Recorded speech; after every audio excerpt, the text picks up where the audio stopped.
Hey, how's it going? Today we are talking about nutrients that are super important for your thyroid health and 10 places where you can get them, 10 plus places you can get them from real food sources. So let's jump in. My name's Alyssa Cohen. I'm a functional diagnostic health coach, which means that I help women who struggle with weight they can't seem to lose, fatigue, digestive issues, and I help them regain their energy, feel vibrant, and really transform their lives by transforming their health.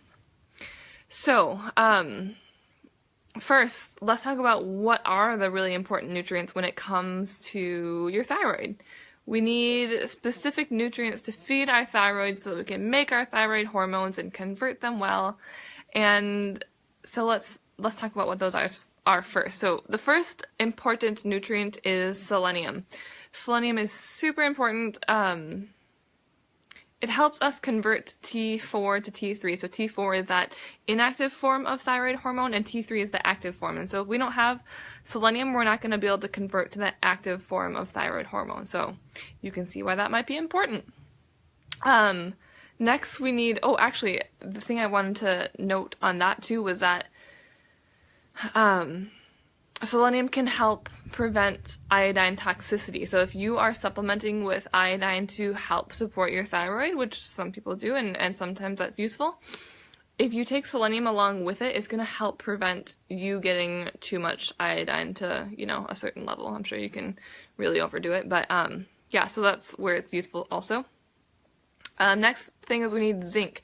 So zinc also helps us convert from T4 to T3. It helps us make T4 in the first place. It helps our thyroid gland make T4. And it also helps our cells be more sensitive to our thyroid hormone, and it helps our cells take in that thyroid hormone. So all good things. We need zinc. The next thing is iodine, like I talked about. So iodine's kind of controversial when it comes to our thyroid health. Some people who have like Hashimoto's, which 90% of people with hypothyroidism do have Hashimoto's, so it's kind of controversial. Sometimes it can make you worse and make things flare up. Sometimes iodine is good, and we need iodine. T4 means that there's 4 iodine molecules on that molecule of T4. So we need iodine to make it, of course, but if we have too much, it's gonna fan the flames of the fire of the Hashimoto. So go slowly with iodine if that's something that you're using, and we'll talk about that later. But we need B vitamins because these are precursors to T4. We need C and E vitamins because these are also precursors to T4.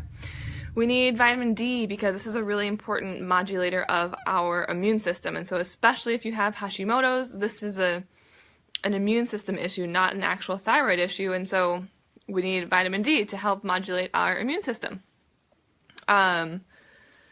We also need omega-3s because these are also really important to our immune system function, and they are building blocks for hormones, so like our thyroid hormones, and they're critical to our thyroid function. So omega-3s, we want them, we need them. And then we need glutathione, especially, like I said, since 90% of hypothyroid cases are an autoimmune issue, Hashimoto's. Glutathione is a really important antioxidant, and it helps strengthen the immune system. And so if you do have Hashimoto's, glutathione is a super important nutrient that your body needs to modulate the immune system and help fight Hashimoto. So those are the nutrients that we want to be getting. So I'd like to know, if you are struggling with thyroid issues, are you getting enough of these nutrients? Have you ever thought about these nutrients? Has anyone ever talked to you about these nutrients? Because if they haven't, you're missing a part of the puzzle, man. Okay, so now let's talk about how we want to get these things in our diet. So we're going to talk about 10 plus foods of where we can get these different nutrients into our diet. So first, selenium. Where do we get selenium? There's a few different food sources, but Brazil nuts are the most prominent source of selenium. So just 2 to 3 Brazil nuts a day is going to provide you with enough selenium. Ideally, of course, every Brazil nut is going to have a different amount of selenium in it, but because when we get these nutrients in a real whole food source, our body's going to have the easiest time using these nutrients. And so taking a selenium or getting selenium from Brazil nuts is really ideal because our body knows how to use it when it's in that whole food form. So 2 to 3 Brazil nuts a day. Next food is fatty fish like salmon or other seafood. So what we're going to get from this, we're going to get omega-3s, which are important for our immune system. We're going to get B vitamins, and we're also going to get iodine in a whole food form. So if we can get iodine in a whole food form, our body's going to tolerate it a lot better. It's a lower dose, and like I said, it's in a form that our body knows how to use. And so salmon and other seafood are a really great place to get some iodine. Another whole food source of iodine is sea vegetables. So you can do like kelp flakes. Sometimes I'll mix, you can just buy it on Amazon. You can mix kelp flakes into your salt. So if you're gonna go salt your food, you'll sprinkle on some kelp flakes also. You can get kelp in capsule form, so if you want to supplement with iodine, you supplement with the kelp in a capsule form. So it's still like a whole food supplement, but it's in a pill that you just swallow. So that's another way to get some iodine. But like I said, go slow with the iodine. If you do have Hashimoto's, or if you don't know if you have Hashimoto's, it can make things worse. And so just look for symptoms of it getting worse and then stop if it makes it worse, for sure. Or work with a practitioner. Grass-fed beef. It's a great place to get some zinc and also omega-3s. Pumpkin seeds are another great source of zinc. Pastured eggs. That sounded funny. Pastured eggs. They're a really good source of selenium, B vitamins, and also vitamin D, so that's a great one. They also provide some iodine, so that's great.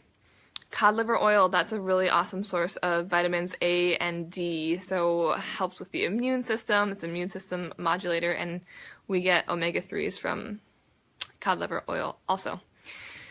Seeds like chia seeds, hemp seeds, flax seeds are also another great source of omega-3s, so these are great things to get into your diet if you are struggling with thyroid issues.